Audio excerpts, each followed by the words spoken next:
कुस्को की अगली सुबह ही मैंने आगे की यात्रा आरंभ की। एल पेरिंग्रिनो होटल से बाहर निकलते समय सूर्योदय नहीं हुआ था। समय 4:30 ही हुआ है। स्ट्रीट पर कम संख्या में लोग नजर आ रहे हैं। मुझे ले जाने के लिए एक टैक्सी ड्राइवर आया हुआ है। वह अभी आगे चल रहा है। हवाई अड्डे की ओर है यात्रा। चौक के बाहर कहीं कार पार्क कर रखी है। इस भोर सवेरे पेरू की राजधानी लिमा नगर लौट रहा हूँ। विमान 6:50 को रवाना होगी। होटल वालों के द्वारा बुलाई गई टैक्सी है। उसमें सवार होकर यात्रा आरंभ की। प्लाजा रिहोशिगे का एक चक्कर लगाकर जाना होगा। कुछ कारें सड़क पर हैं अभी। भोर सवेरे ही माचू पिचू, हवाई अड्डा आदि जगहों पर लोगों को ले जाने वाली गाड़ियां। हर समय पुलिस सड़क पर तैनात रहती है। चौकों और सड़कों को पार करके पर्यटकों को ले जाने वाली गाड़ियों से आगे निकलकर एवेन्यू डोल सोल नामक सड़क पर से होकर जाते समय बाईं तरफ यहाँ के न्यायिक महल देखे जा सकते हैं। अदालतों का एक समुच्चय। यहाँ से हवाई अड्डे की ओर अधिक दूरी नहीं है। खूबसूरती से संरक्षित करके ऐतिहासिक महत्व के अनुरूप बरकरार रखा हुआ कुस्को नगर अभी जागा नहीं है। इस नगर के पर्यटन का प्रमुख केंद्र होने की वजह से ही माचू पिचू या हवाई अड्डे की ओर जाने वाले इस समय सड़क पर मौजूद रहते हैं। आसमान साफ हो रहा है। इस समय नगर के नजारों को कैमरे में उतारना एक मजेदार काम है। एक तरफ परछाई के समान इनका सम्राट पाचाकुटी की प्रतिमा। यह 4.25 लाख लोगों की आबादी वाला शहर है। टैक्सी ड्राइवर ने हवाई अड्डे में प्रवेश करने की टिकट ली। बहुत अधिक समय पहले ही हवाई अड्डे पहुंच गए हैं। भोर सवेरे की यात्रा में थोड़ा भय लगा हुआ था, इसलिए ही होटल वालों से टैक्सी की व्यवस्था करने की मांग की थी। टैक्सी के 20 सोल भाड़ा लेकर ड्राइवर चला गया। इस नज़ारे से यह एक अच्छा हवाई अड्डा लगता है। चेक इन करने के लिए कतार में खड़ा हो गया। काफ़ी लोग हैं वहाँ। बोर्डिंग पास लेकर मैं आगे की ओर जा रहा हूँ। मेरी यात्रा पेरुवियन एयरलाइंस विमान में ही है। सुरक्षा जांच पूरी होने के बाद ही मैं आगे की ओर जा रहा हूँ। मुझे 8 नंबर वाली गेट से विमान में प्रवेश करना होगा। सवेरे ही 3-4 विमान यहाँ से रवाना होती है। 8 नंबर गेट पर काफ़ी लोग इंतजार में बैठे हैं। सब लोग पर्यटक ही हैं। कुछ पेरुवियन नागरिक व्यापारी भी हैं उनमें।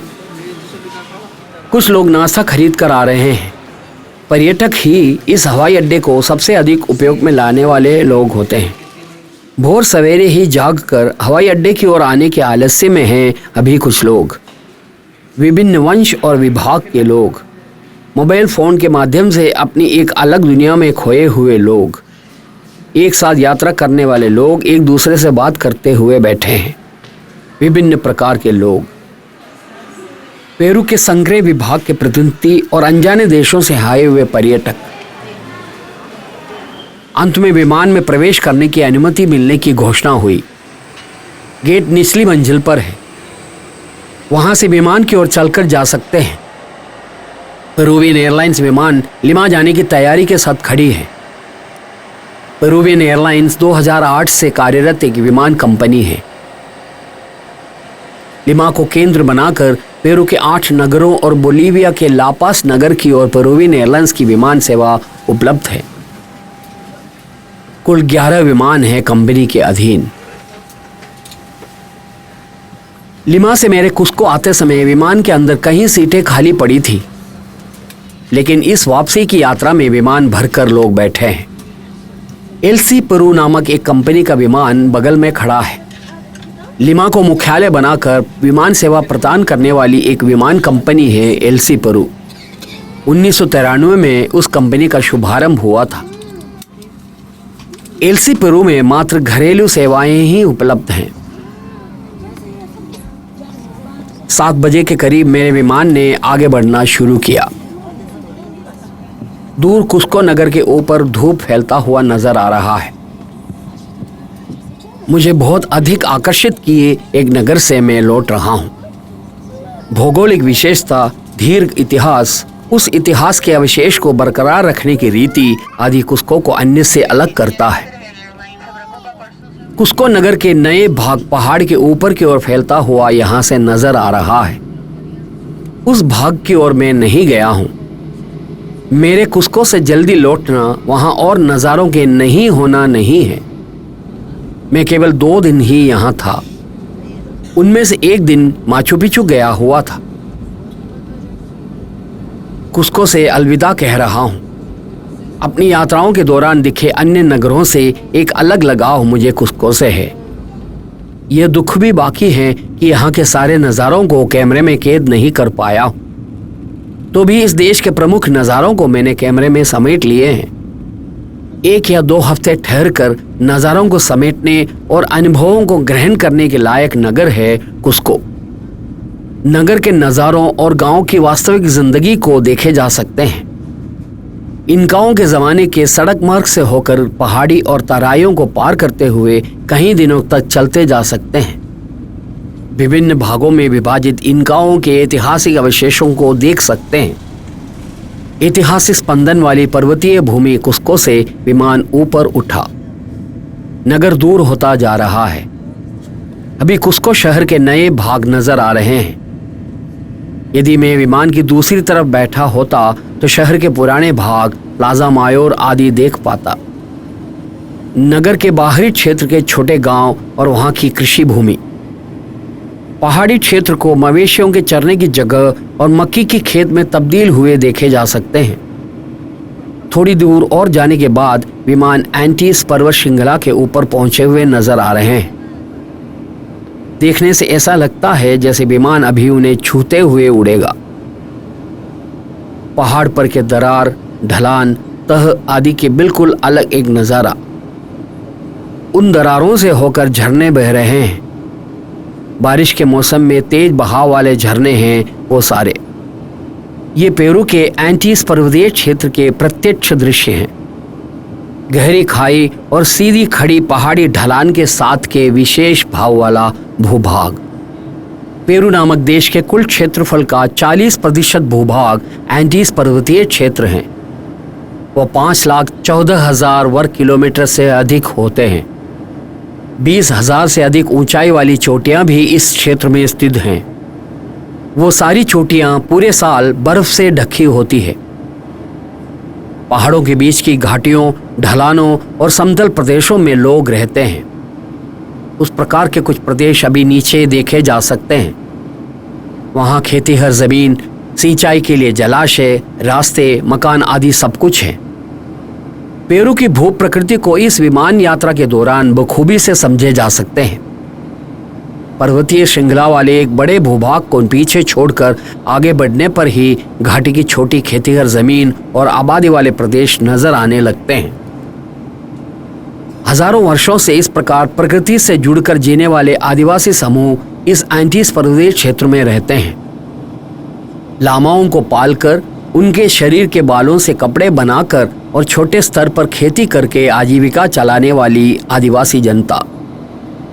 कृषि, मवेशियों के पालन आदि के साथ वो लोग यहाँ जीवन यापन कर रही है। पहाड़ों के बीच छोटी तश्तरी जैसी जगहों पर ही खेती होती है। मुझे लगता है कि पेरू की दृढ़ता का एक मुख्य कारण ये भू प्रकृति ही है।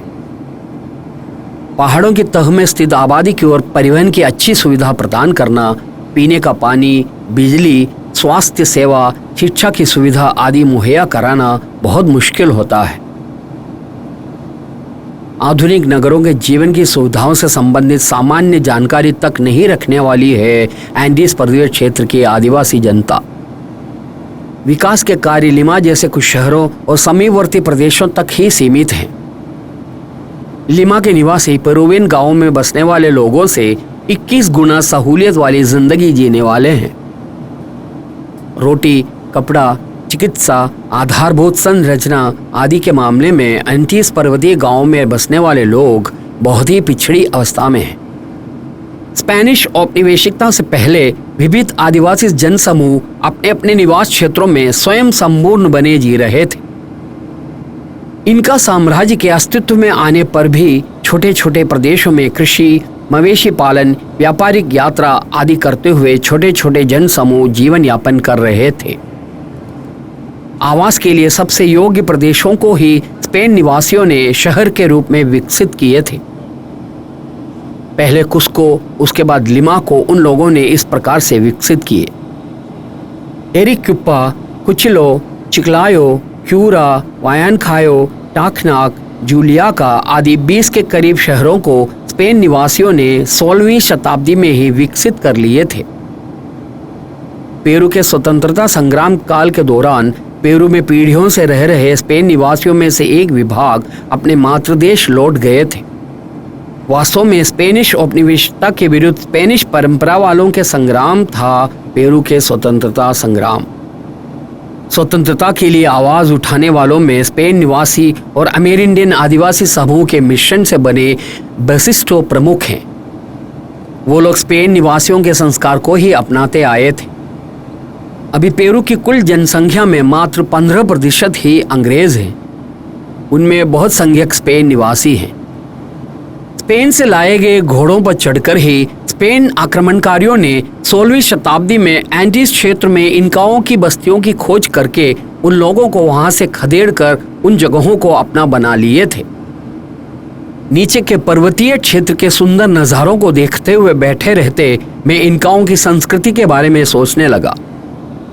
इनका साम्राज्य अमेरिका के ही सबसे बड़ा साम्राज्य हुआ करता था। आज के पेरू ही नहीं, इक्वाडोर और कुस्को के भाग भी इनका साम्राज्य के भाग हुआ करते थे। इनका सम्राट प्रजा कल्याण में रुचि रखने वाले होते थे। साम्राज्य में आपात अवसरों पर जनता को भूखे न सोने देने के लिए एंटीज पर्वतीय क्षेत्र में विशाल भंडार तैयार करके धान्यों को जमा करके सुरक्षित रखे जाते थे। वास्तुकला और वैद्य शास्त्र में पारंगत थी इनका जनता। नए जमाने के अध्ययन से यह पता चला है कि खोपड़ी तक खोलकर चिकित्सा करने में निपुण थी इनका जनता। बर्फ ढकी पहाड़ की चोटियां एंटीज क्षेत्र का एक खूबसूरत नज़ारा है। 15,000 से लेकर 20,000 तक की ऊंचाई वाले अनेकों चोटियां इस क्षेत्र में स्थित हैं। यूरोपियन पर्वतारोहियों की पसंदीदा जगह है एंटीज पर्वतीय चोटियां। लेकिन जल्दी जल्दी बदलने वाले मौसम के कारण यहाँ के पर्वतारोहण एक खतरनाक काम हो गया है। विमान से सीधे नीचे की ओर देखने पर चोटियों के नज़ारे कुछ इस प्रकार हैं। पेरू में सर्दी के मौसम की समाप्ति वाले अक्टूबर के महीने में भी यह है यहाँ के नज़ारे।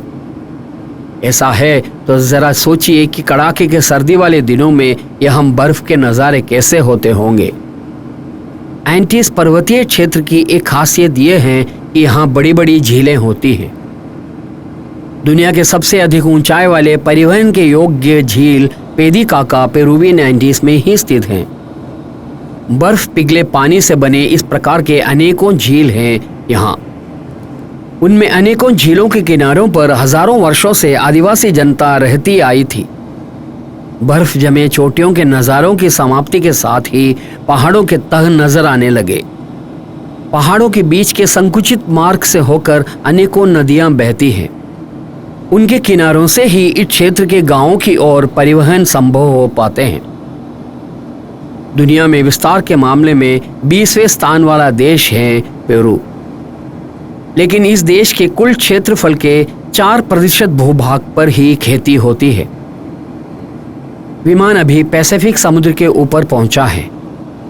यह कह सकते हैं कि मैंने अभी पेरू के भूभाग को पार कर लिया है। पूर्व से पेरू के पश्चिमी तट पर पहुंच गया हूं। समुद्र के ऊपर से एक चक्कर लगाने के बाद विमान हवाई पट्टी पर उतरने जा रही है। नीचे मछली पकड़ने के बोट आदि पड़े हुए नजर आ रहे हैं। ये प्लाया ओक्युंडो नामक क्षेत्र है। समुद्र तट, कंटेनरों के विशाल यार्ड, पोर्ट एरिया होने की वजह से अनेकों कंपनियों के कंटेनर यार्ड हैं यहाँ। प्लाया ओक्युंडो एक प्रमुख व्यापारिक केंद्र भी है। ये यूनिमार कंटेनर टर्मिनल है। उसके पीछे छूटते ही विमान हवाई अड्डे के ऊपर पहुंच गया है। हवाई अड्डे के अंदर के भाग को देखने से पता चलता है कि लिमा की मिट्टी शुष्क है। 16वीं शताब्दी में इसी शुष्क भूमि पर एक नगर अस्तित्व में आया था। आज लिमा पेरू की राजधानी है, वाणिज्यिक, आर्थिक और सांस्कृतिक केंद्र भी है। लिमा के जॉर्ज शावेस अंतर्राष्ट्रीय हवाई अड्डे पर विमान उतरा। यह दूसरी बार मैं इस हवाई अड्डे पर उतर रहा हूं। अनेकों विमानों के कतारों में पड़े हुए नजारों के साथ के लिमा अंतर्राष्ट्रीय हवाई अड्डा, पेरू के सबसे बड़ा हवाई अड्डा।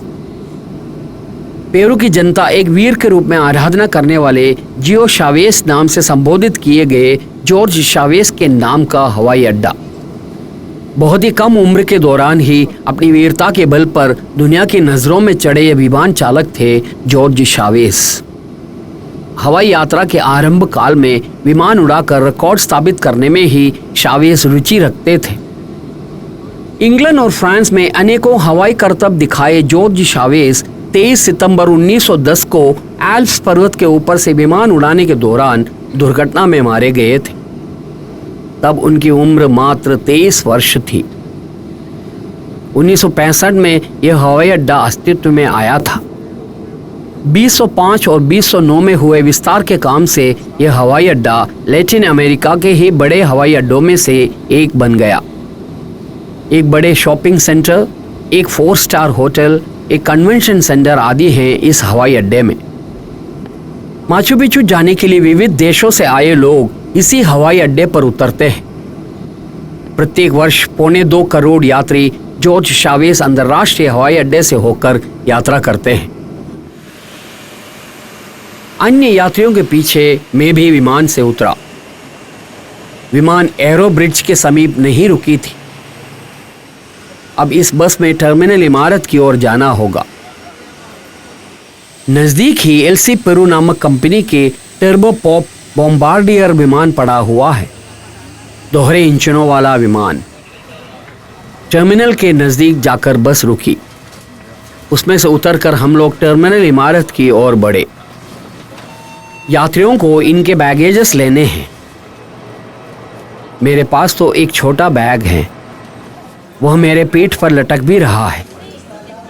अब मुझे एक टैक्सी करनी है। लिमा की कुछ जगहों पर आज घूमने के लिए एक टैक्सी। ये टैक्सी बुक करने के काउंटर हैं। एक पूरे दिन के लिए एक टैक्सी चाहिए कहने पर वहां की कर्मचारी महिलाएं संकोच में पड़ गई। $106 देकर 8 घंटे के लिए मैंने एक टैक्सी बुक करा ली। मुझे मालूम है कि वह थोड़ी बड़ी रकम है, फिर भी कोई और चारा नहीं है। यह है ओस्वाल्डो। इनकी टैक्सी में है आज की यात्रा। लिमा नगर के ऐतिहासिक प्रदेशों का मैंने कल दौरा कर लिया था।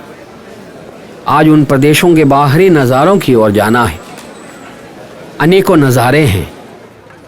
लगेज हाथ में होने की वजह से विश्वास करने लायक एक कंपनी की टैक्सी चाहिए थी। लगेज पीठ पर लटकाए पूरा दिन नहीं घूम सकते हैं ना। यह जॉर्ज शावेस अंतर्राष्ट्रीय हवाई अड्डे के आगे का भाग है। बहुत भीड़ है यहाँ।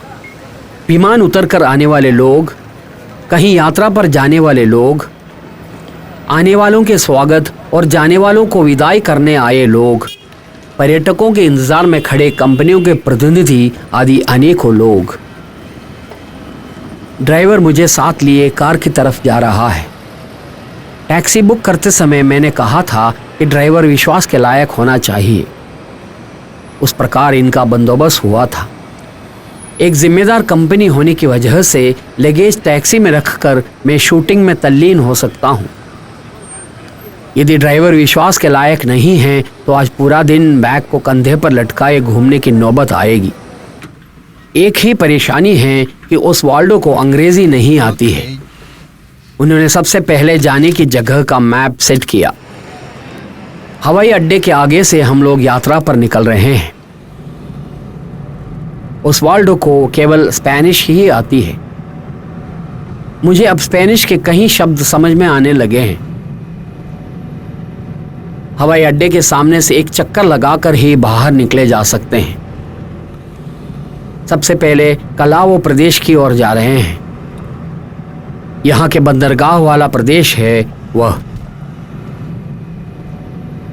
कलाओं के रियल फिलिप फोर्ट्रेस नामक किले की ओर कार बढ़ी।